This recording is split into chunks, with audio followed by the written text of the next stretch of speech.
Welcome back. I have got a video I just wanted to share. It's kind of a topic that's not too relevant for a lot of people, but some of you guys might be interested.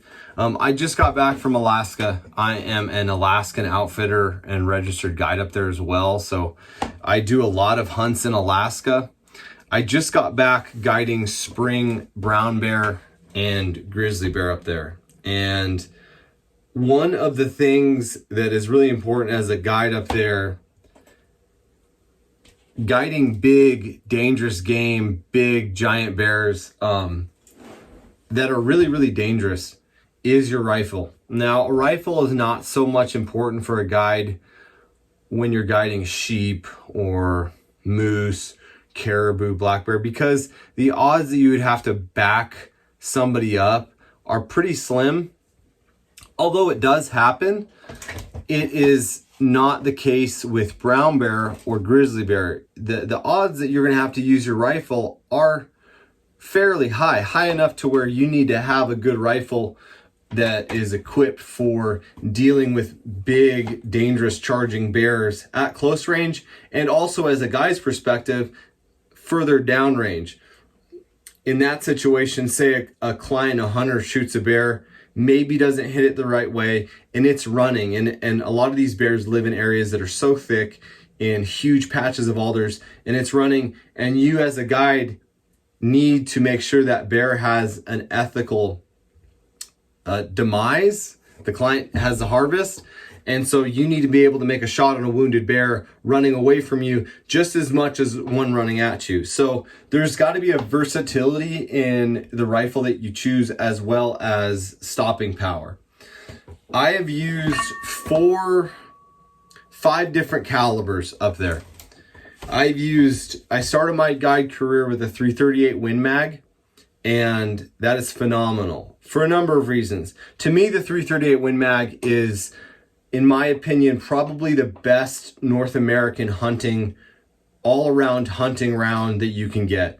You never have to change for anything. You're never undergunned. You may be considered overgunned for some things, but you know, between that or a 300 Win Mag, I think between those two, they're the best. But specifically, a 338 Win Mag has the ability to shoot a 225 grain bullet all the way up to a 285 grain bullet.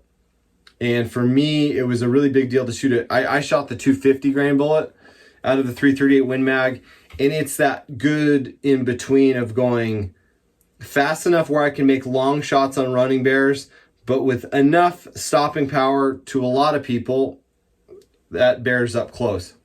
To me, it's the best overall hunting caliber that you can get. It's great for elk, great for deer, great for moose, black bear, brown bear, caribou, some of that bigger stuff. And really, unless you just crush a shoulder, you're not going to lose that much meat. I mean, people say, oh, it's overgunned. Well, I mean, really, still, the holes aren't that much bigger if you're shooting a 300 Win Mag going a lot faster. So it's all in kind of how you hit the animal. That being said, I want to transition into kind of what I just did here. I'll talk about some of the other calibers that I've used. I am currently using a 375 H&H. It is a Model 70 Safari Express with a 1-to-4 power Zeiss optic on it that's got like a fast acquiring, like a cool reticle. It's not a crosshairs. I'm not a huge fan of crosshairs for tight stuff. It's kind of got a horseshoe, more of a tactical application for running, for tight stuff where you can get on moving targets pretty quick. I love the 375 H&H. It is a huge gun. It's a 13-pound gun. It's really heavy and it's long. It's got a full 24-inch barrel, and it's great for what it is. It's great for big brown bears. I just got back. I was using it. I had to use that. I had to use my gun while I was up there, and it's phenomenal. Model 70s feed so well. The action is so smooth. I love how Model 70s feed. It's a 3-point safety mechanism. 3-position safety really means that when you're on safe, the bolt locks. and you flick it to the medium safe, which is like the second position safety, which means you can unload a cartridge safely without the gun firing, but you can work the bolt and then obviously fire. So you have that 3 position where like a Remington 700, it just stop and go, and the bolt doesn't lock on safe. So in Alaska, when you're thick brush and you're trudging and you're as a guide, I'm beating the brush. I'm always ahead of the client, and so it's really important for that bolt to stay closed to keep I've lost a lot of rounds. Just a bolt flying out, you don't even know it's there, and I never have anything in the chamber or the tube unless I'm ready to fire. But you just bang that around, and the bolt slides open, and you end up losing ammo. So that being said, I want to just transition into the next caliber that I've used up there. I have used a 416 Ruger, but the caliber that I focused on, and I'm focusing on this video to just kind of share with you guys, is a 375 Ruger.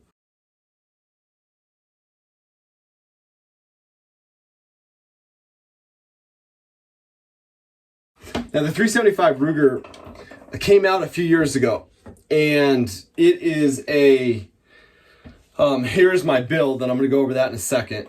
It is a caliber that was right around the time of the 6.5 Creedmoor. Hornady and Ruger got together, and they started coming up with these basically proprietary cartridges and cases. And I know every case is kind of based loosely off something, but really the 375 Ruger was a proprietary case to Hornady, and it is kind of what they wanted to invent was the alternative to a 375 H&H. Why is that? Because the 375 H&H has a really long action. They wanted an alternative to the 375 H&H that's in a shorter action.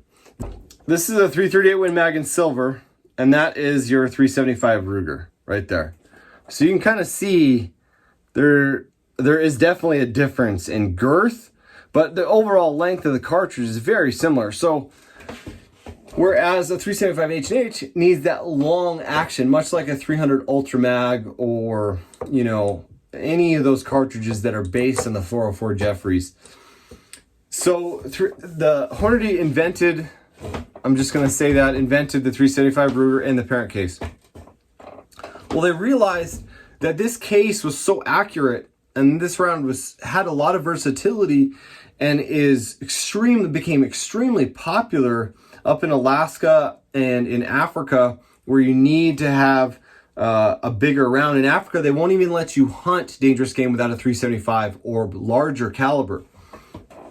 And so they realized it actually did have some application, and it really took off. So what I did here was I have a Ruger M77, switch it around so you guys can see it.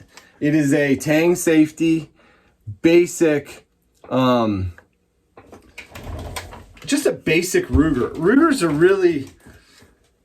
they're meant to be working guns and hunting guns, in my opinion. They're awesome guns. They're really accurate. Rings and bases, their system they have is its own unique system. It's not drilled and tapped like a normal rifle, like a Remington 700. So they really have a lot of things that prevent the Ruger from being like a choice long-range rifle. That's not to say you can't make a long-range rifle out of it, but overall, it's not exactly a rifle that you want to start a long-range platform off of, just because of all the steps you have to take. And there's not a lot of options for parts and different configurations, whereas the Remington 700 has an innumerable amount of parts and replacement, different styles and that kind of thing. So this was my original guide gun when I first started. It was a 338 Win Mag. So Ruger makes a guide gun that is called the guide gun. It's available in 338 Win Mag, 375 Ruger, 416 Ruger, and 30-06. And so I loosely based this build. I wanted to keep the action because I am a little nostalgic, because this is my first gun. It has a lot of really old like beating marks and stuff on it where, I just used it. It's beaten up. It's an old wood stock, but it's still in really good shape. And why I think this is a a kind of a crossover guide gun as far as a hunting gun and a guide rifle is that it's light. The best way to do that was to do a rebarrel, do a shorter rebarrel, and also take off some of the length of pull. So I actually shortened the length of pull by about 1.5 inches. You want something that you can pull up quick and get on like really quickly. You don't want to have to find your shoulder. And so what I did was, before I even cut this off, I really played with target acquisition and how fast I can pull up and get on something. Also comes into play up there is a lot of times you have jackets, you have backpacks, you have all these things on that can even be more of a hindrance in your shoulder area. So being able to get on, but still having enough, like you can see my eyes, I've got enough clearance here. I'm not like shrink up, because you still want some relief, eye relief on these, because they are a really heavy recoiling rifle.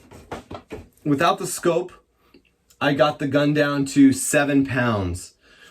The Ruger guide gun is a little over 8 pounds stock as well. So I got it about 1 pound lighter than the Ruger guide gun. And then with this scope, there are a few opinions about the scopes. I wanted something that would be kind of a crossover scope that I can hunt with as well, because this is what I want as kind of a hunting rifle up there too, mainly on mountain hunts. So this rifle would mainly be used on backpack style hunts where I am weight conscious. And so that's kind of my idea, is that I want a rifle that can be used as a hunting rifle, but also a really, really good and effective guide gun. Whereas my 338 Win Mag was a little heavy and a little long, my 375 H&H is way too heavy, out of the question for a backpacking rifle, and this kind of fits the mold. So you're still launching a big 300 grain bullet, or 250. It goes 250 grain all the way up to 300 as far as projectile choice and selection. Typically, I'll probably use the 270s if I'm in the mountains, and I'll use the 300s if I'm down hunting the big bears. But it's kind of one of those situations where I want a rifle that I can hunt with personally, and that my client can use if he needs to or she needs to as well. So that's kind of why I chose this scope. So if I'm on a sheep hunt and I have a grizzly, and a lot of times we're hunting grizzly too. If I'm on a sheep hunt and we have a grizzly issue and I have to defend and stop a bear, this is the gun of choice.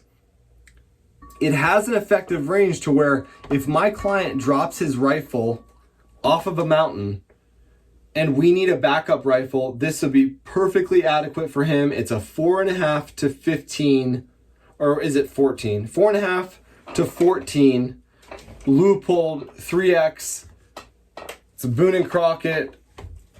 It says long range on it, which, I mean, that doesn't really mean anything to me. I think they just put long range on anything where you can adjust the turrets, which isn't really my favorite. When I don't like exposed turrets when I'm hunting as much. I actually prefer cap turrets, especially when I'm in the bush, just because it can get knocked. And typically, if you're sitting down and you have the time to actually adjust turrets, you can have the time to take a cap off. That's just my opinion. So exposed turrets aren't my favorite. I usually tape them down just to make sure that they stay where they need to be. But it's a 4.5 to 14, which is good for short distances, good for longer distances, good hunting rifle, and a good stopping cartridge. So that's just kind of my build, guys. It's got a limb saver pad on it, which is you would not believe the difference that it makes in recoil. I'm not going to put a muzzle brake on this. It's just going to be a hunting rifle. I want to keep the weight down. And so that's kind of what I did. I love muzzle brakes. Don't get me wrong. I think they're fantastic. I'm just not going to shoot this enough. And I'm not going to take this to the range and really dial it in enough to where I feel like a muzzle brake is warranted. So it's going to be a working gun. It's not the prettiest gun, but it's definitely a very unique rifle. I'm waiting on a scope ring, if you're wondering. Ruger, you have to get 2 different size rings, and this is just for display. I wanted to see how it would look. I got stainless rings. Stainless rings are really important when things get wet, because that's what I have found as the most vulnerable part of a rifle setup is the rings, especially in wet conditions. The water seeps in and gets in these screws and sits in these crevices. And to me, having stainless rings is very important, just because anytime you have areas where you can't clean, like if I get this soaking wet, if I get this bolt soaked, I can take it off. I can clean the whole inside of the gun, no problem, and it won't affect anything. You're never going to take your scope off your rings and clean it and make sure there's no... So you want to make sure that, to me, the areas that you can't easily clean and get to are the most protected. Obviously, the best choice is to have a stainless action too. I wanted to keep it my original because I'm nostalgic, and I know that this has already been put through the ringer. This gun has been soaked forever, and it's sat, and it's been, you know, it's gone through a lot of wet conditions, and it's still fine. I just keep it oiled and keep it cleaned and make sure it's all good and functioning. The one thing I want to mention too is about the 375 Ruger case. What a lot of people don't know is that this case is kind of the revolutionary case that they developed the 300 PRC and the 6.5 PRC from. So they realized, wow, we actually got something good. They started necking it down and realized it's an extremely inherently accurate cartridge, an accurate case. You know, it's my opinion that if you come to Alaska and hunt, even the biggest game, take what you're most comfortable with.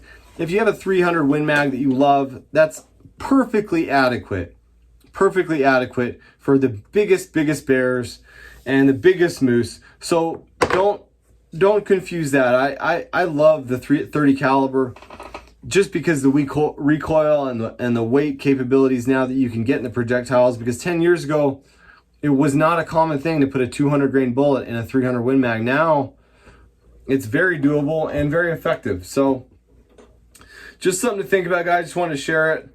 If you have an old rifle, like I've done this twice now. If you have an old rifle that you like, but the caliber is, well, it's either obsolete or you're just not in love with it anymore, look at the bolt face, look at the action, the size of the action, and then see if you have any alternatives. For example, you know, if you have anything in that medium action, like say you have a 25-06 that you don't want to use anymore, there are a lot of things that you can convert, you know, and you want to just juice it up a little bit, get a modern cartridge.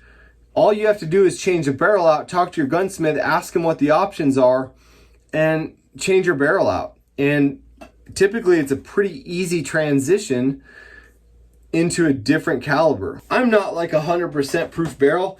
I looked at a lot of barrels and the wait times are pretty far out, I think because of COVID.